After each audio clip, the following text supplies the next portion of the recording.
Her name was the last thing anyone said before the door closed on everything she had known. Miriam, her aunt had called out from the porch, voice thin as creek water in August. "You come back when you've got somewhere better to be." Miriam Vane did not look back. She had nowhere better to be. She had nowhere at all. The stage let her off at a crossroads that didn't even have a proper name, just a leaning post with 2 planks nailed to it, one pointing east toward Caldwell, one pointing west toward a place called Grover's Flat. She had $4.06 in the pocket of her coat, a carpetbag with a broken clasp, and a letter from a woman named Miss Dunbar, who ran the post office in Grover's Flat, and had posted a notice in the Caldwell Gazette seeking a household worker for a ranch, some miles outside of town. The letter said to come if she was willing. It said nothing about what she was walking into. Grover's Flat was smaller than she'd imagined. One main street of packed dirt, a feed store, a dry goods, a livery, a church with white paint that had begun to peel at the edges, and Mrs. Dunbar's post office, which also served as a telegraph station, and on certain afternoons, the unofficial meeting room of anyone with nothing better to do. Mrs. Dunbar herself was a compact woman with iron-gray hair and the posture of someone who had decided, decades ago, that the world would have to come to her. "You're the girl from the Gazette notice," Mrs. Dunbar said. It was not a question. "Yes, ma'am. Miriam Vane. You're younger than I expected." She looked Miriam over the way a person checks a horse at market, not unkindly, but with a frank appraisal that left no room for pretense. "Can you cook?" "I can." "Can you work from sunup to past dark without complaining?" "I've been doing it most of my life, miss." Mrs. Dunbar made a sound that might have been approval. "The position is out at the Storrow place. Amos Storrow. He runs cattle, mostly, and some horses. His housekeeper of 12 years went back to her people in Missouri last spring, and things have gone to ruin since then, from what I hear. He's not an easy man, but he pays on time and he keeps to himself." Miriam said she understood. "You don't understand yet," Mrs. Dunbar said, not unkindly, "but you will." The Storrow Ranch sat at the end of a long track that wound through scrub grass and red-soiled hills before opening into a wide flat where the house stood, low and long, built from dark timber, with a porch that ran the full length of the front and a barn behind it that was in considerably better repair than the house itself. There was a windmill, turning slow in the afternoon breeze, and a stock tank with 3 horses standing hip-deep in afternoon light. A boy of about 12 came out of the barn when the wagon from town rolled in. He was brown as a saddle and gap-toothed, and he looked at Miriam with undisguised curiosity. "You the new woman?" he said. "I suppose I am. Who are you?" "Ellie. I work the horses." He said it with the gravity of someone much older. "Mr. Storrow's up at the south pasture. He'll be back before supper?" He carried her bag to the house without being asked, which she noted. Inside, the house was exactly what Mrs. Dunbar had implied. Not dirty so much as abandoned. A curtain pulled loose at one corner. The kitchen table cleared, but the wood gone gray from months, without oil. Things maintained to function, not to live in. Miriam set down her coat and went to work. She had the kitchen in order before the sun had moved an hour. She found a mop behind the pantry door and ran it across the floorboards, then checked the stove, which was sound, and the larder, which was half empty but workable. She found dried beans and salt pork and set them on to simmer. She reattached the curtain with a nail she found on the windowsill. She did not stop to consider whether she had been hired yet in any official sense. There was work to be done, and she was there to do it. She heard him before she saw him, boots on the porch, slow, deliberate, the sound of a man who carried weight and knew it. The door opened without a knock. He stood in the frame and looked at the kitchen the way a man looks at something he recognizes but cannot quite place. Amos Storrow was not what she had pictured. She had pictured someone older, more worn down.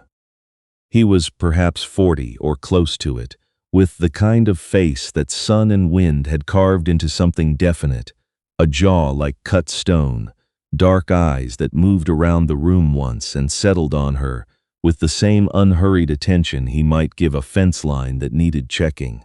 He was not tall, but he was solid in the way that land is solid, as though he had simply taken root where he stood. "Miss Vane," he said. "Mr. Storrow." He looked at the stove, where the beans were going. He looked at the curtain. He looked at the table, which now had its color back. He said nothing for a moment that stretched long enough to be uncomfortable. "Mrs. Dunbar sent word you were coming," he said finally. "Yes, sir. You've been here, what, 2 hours? About that." He took his hat off, set it on the hook by the door where there was a hook as though he had done it 10,000 times. "Supper at 6, he said, and went back out. That was the whole of their introduction. The weeks settled into a shape that Miriam learned the way. She learned the geography of the house, slowly by feel, noting where things were likely to catch you unaware. Amos Storrow rose before first light. He was gone to the barn before she ever heard him in the kitchen. She learned to have coffee on the stove by 4:30. Because once, in the second week, she had come down at 5 to find him standing at the cold range with the particular stillness of a man who had decided not to say what he was thinking. And she had understood that without being told. He ate supper at the table without reading, which surprised her. Most men she had known used silence to disappear. Amos used it differently. He was present in it. He noticed things. He noticed when the salt was low. He noticed when Eli had left the gate unlatched. He noticed, one evening in early October, that Miriam had been favoring her right hand. "What happened?" he said, not looking up from his plate. She was surprised enough that she answered, without deflecting. "Caught it on a wire in the garden." He said nothing more that night. The next morning, there was a tin of salve on the kitchen table, the lid already loosened so it could be opened one-handed. She did not know where it had come from or when he had put it there. She did not mention it, neither did he. That was the way of things at the Storrow place. Communication traveled through objects, through tasks, completed. And tools returned to the right places, through the small, careful adjustments of two people, learning to share the same air without collision. It was not unfriendly. It was not warm. It was something she did not yet have a word for. She had been there a month when she first went to church. Grover's flat had a Sunday service at the white-painted church she had noticed on her first day. Mrs. Dunbar had mentioned it when Miriam came to town for supplies in her third week, mentioned it casually, the way people in small towns mention things they intend for you to take seriously. "Reverend Pratt gives a good sermon," she had said. "The congregation's decent people. They'll want to know who's out at the Storrow place." Miriam had not been to church since her mother's funeral, some 3 years past. She was not certain she had anything left to bring to a church.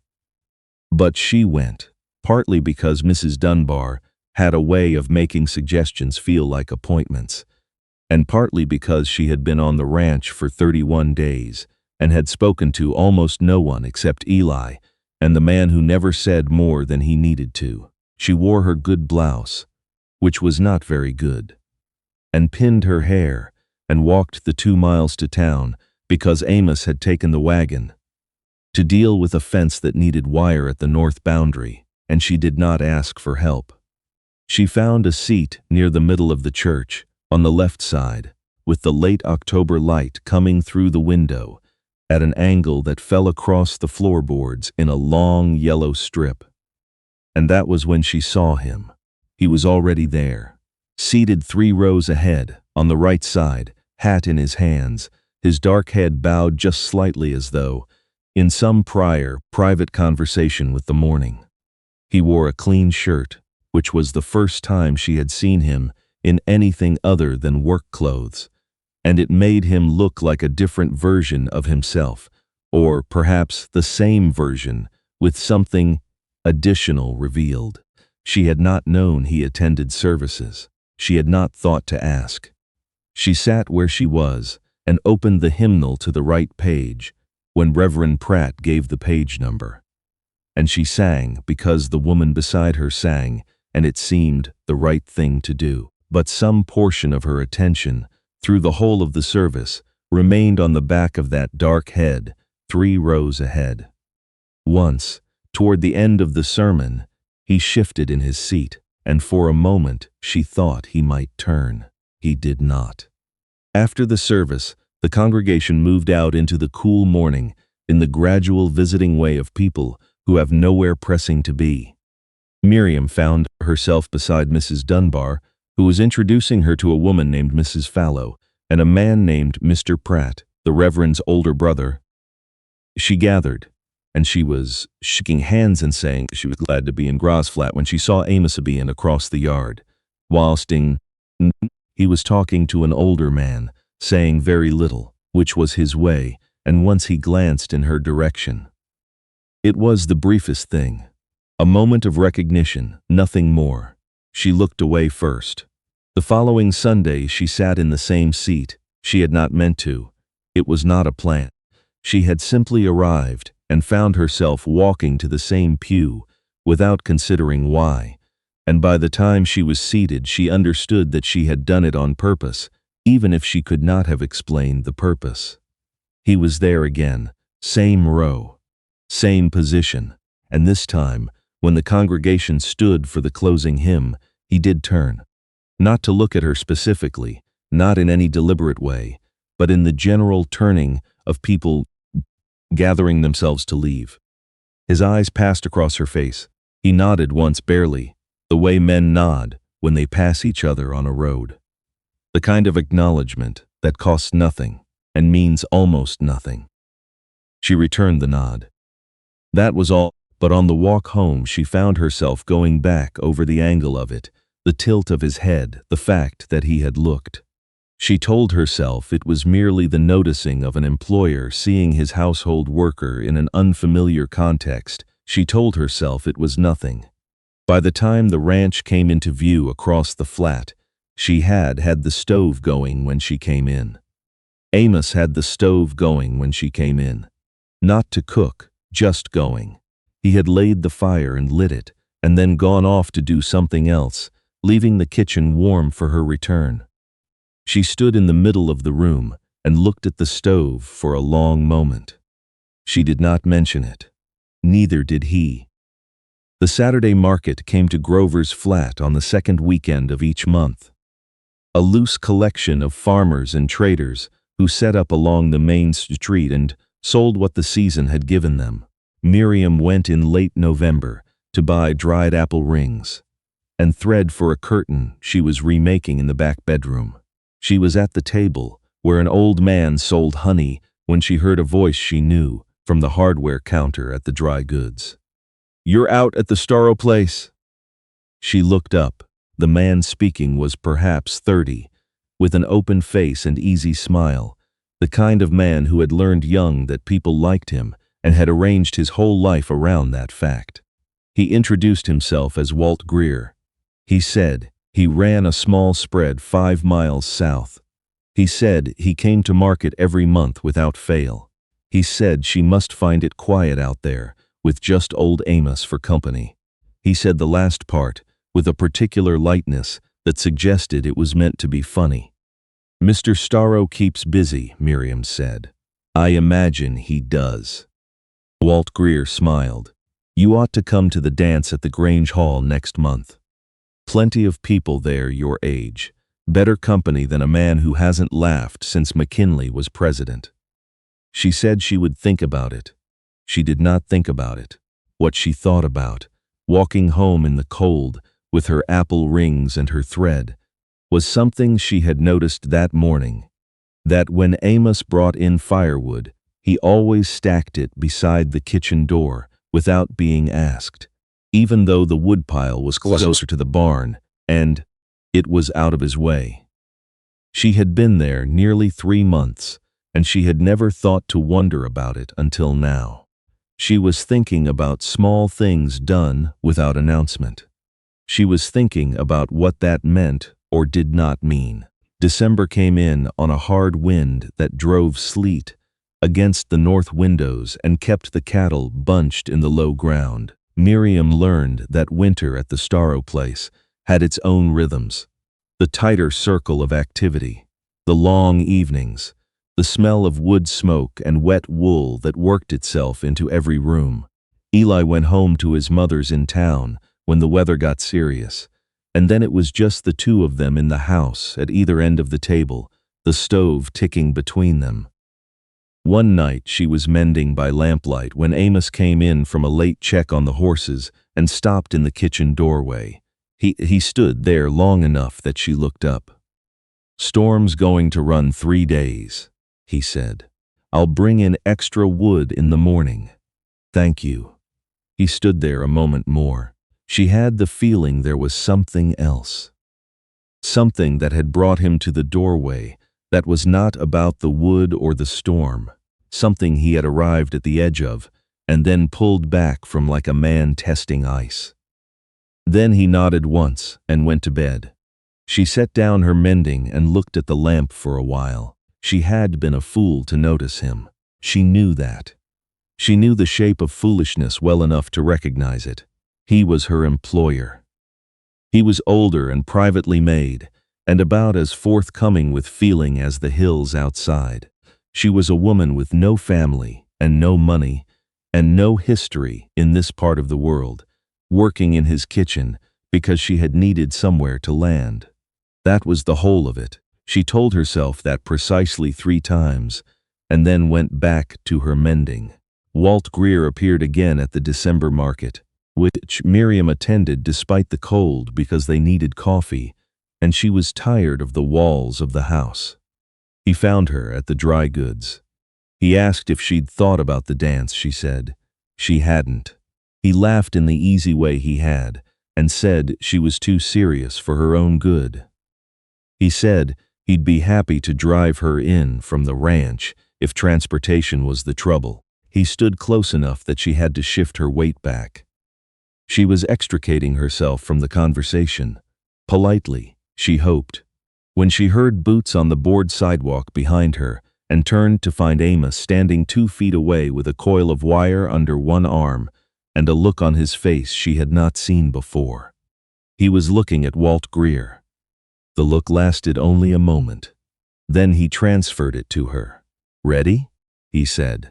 "I just need the coffee," she said, confused. He waited while she paid. He carried the bag to the wagon without comment. She climbed up and they rode the first mile in silence, which was normal, except that this silence had a different texture than usual. "Mr. Greer seemed friendly," she said, finally. "He's friendly with everyone," Amos said. He said it the way he said most things, flat, without emphasis, giving nothing away. But she had spent 3 months in close proximity to a man who communicated through actions rather than words, and she had learned to read the things he did not say. He had come to find her. He had not said so. He would not say so. But she understood it the same way. She had understood the salve on the table and the fire already lit, not through declaration, but through the stubborn fact of a thing that had been done. She looked out at the hills, going red in the late light, and said nothing. Christmas came quietly, as it does in places where people are practical about sentiment. Miriam made a pie from the dried apples and fried salt pork with onions, and set the table as well as it could be set. Eli came out from town for the day and ate 3 pieces of pie and told a long, wandering story about a horse that had spooked at a hat, which made Miriam laugh, which made Eli tell it again with extra detail. Amos ate his supper and listened to the story and did not tell Eli to stop. At the end of the meal, he pushed back his chair and went to the sideboard and brought back a small package wrapped in brown paper and set it beside Miriam's plate without comment. "What's this?" she said. He sat back down. "Christmas," he said, as though she had asked something obvious. Inside was a pair of leather work gloves, lined with sheepskin. Her old ones had cracked through at the thumb weeks ago. She had not mentioned it. She had not known he had noticed. She held them in her lap for a moment. "Thank you, Mr. Storrow." He picked up his coffee cup. "Miriam," he said. It was the first time he had used her given name. She looked up. He was looking at his cup. "The name's Amos," he said, very quietly, as though he were correcting a record. "If you don't mind." She did not say anything for a moment. Eli was noisily scraping the last of the pie. The stove ticked. Outside, the wind moved through the dry grass with a low, sighing sound. "All right," she said. "Amos." He nodded once, still not looking at her, and drank his coffee. The new year brought a thaw and then a second freeze, and then, in February, a morning that smelled for the first time of something loosening, some cellular promise in the air that said the worst of it was behind them. Miriam opened the kitchen window and stood with her hands on the sill and breathed it. She heard him come in from the barn. She did not turn. "Smells different," she said. "Spring." He came to stand at the other end of the window. He did not open it further or comment on what she'd said. He just stood there looking out at the same air she was looking at. That was how they often were now, not talking, not talking. Present. She had stopped cataloging her feelings some weeks back, having decided it was a project with no useful end. She knew what they were. She expected they would remain what they were and go unacknowledged until she moved on somewhere, which would happen eventually, because things like this did not resolve themselves in her experience. They accumulated and then dispersed like weather. What she had not accounted for was Eli. Eli, it turned out, was 11 going on 40 and had the observational powers of a hawk. In early March, he came into the kitchen while Miriam was rolling out dough and said, without preamble, "Mr. Storrow fixed your gate." "Which gate?" she said. "The one to the kitchen garden. The one that used to squeak. He fixed it last Tuesday. I saw him." "Oh, him." He spent about an hour on it. Eli picked up an apple from the bowl. "He doesn't usually fix things that squeak. He fixes things that are broken." Miriam kept rolling the dough. "I'm just saying," Eli said, and bit into his apple with a crack that sounded like punctuation. It was the middle of March when Walt Greer rode out to the ranch. Miriam was in the garden, which was still mostly mud, trying to see what the winter had taken. She heard the horse before she saw the rider, and stood up and shaded her eyes. When she recognized him, she felt something flatten slightly inside her, a particular kind of tiredness. He was cheerful as always. He said he was passing through on his way north. He said he wondered if she'd thought any more about that dance, which had already happened 2 months ago, but there would be another one in April. He said she deserved some society. He said Grover's Flat was a good place for a woman with her qualities to put down roots if she was of a mind to. He said this last thing looking at her in a way that was meant to be significant. She was trying to find the right words. The kind that would be clear without being cruel, when she heard the barn door and looked up to see Amos crossing the yard. He walked without hurrying. He always walked without hurrying, but he walked in a direct line, which was the thing she had come to understand meant something. He stopped beside the garden fence. He looked at Walt Greer. He said, "Greer, Storrow." Walt Greer smiled. "Just came by to say hello to Miss Vane. She's working," Amos said. Walt Greer looked at Miriam. She looked back at him. There was a long moment.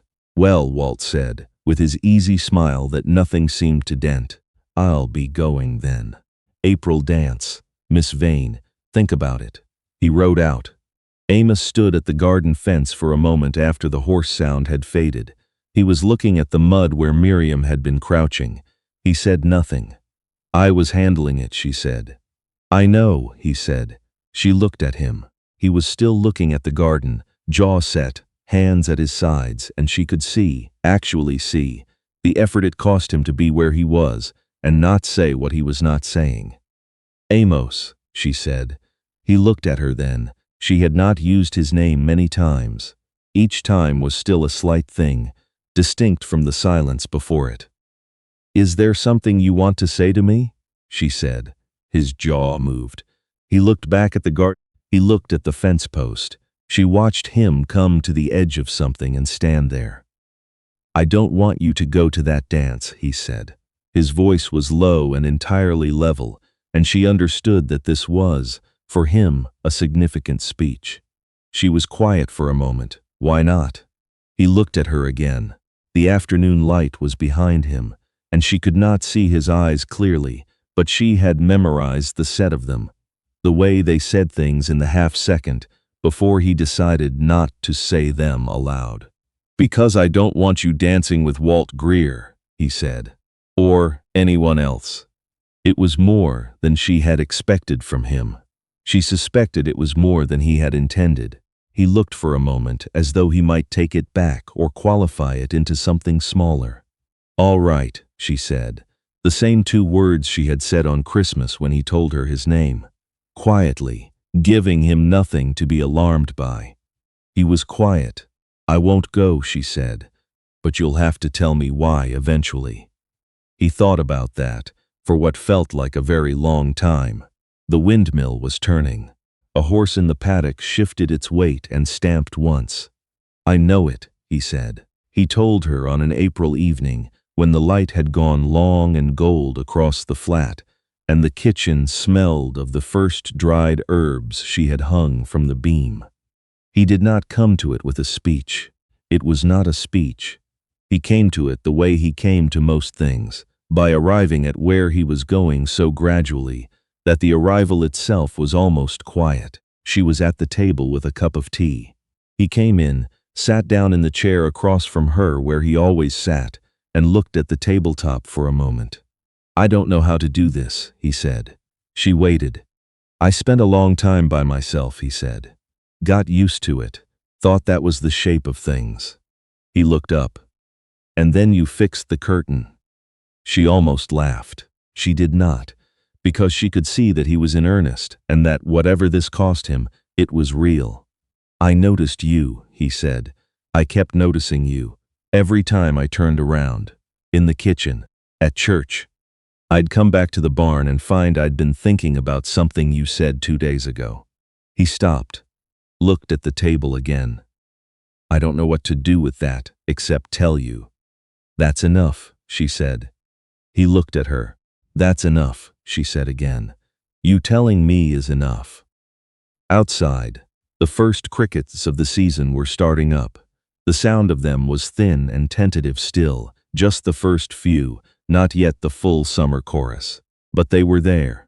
Miriam set her cup down and looked at this man across the table. His weathered face, his hands flat on the wood, his eyes that held everything he did not say.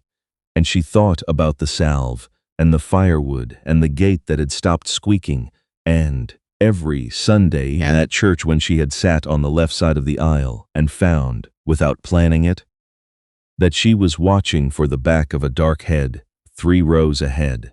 She had been watching for him. She was not sure when that had started. She was not sure it mattered.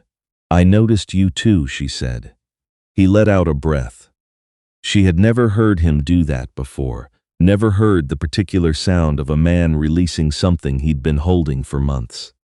Outside, the crickets went on. The light moved slowly off the wall.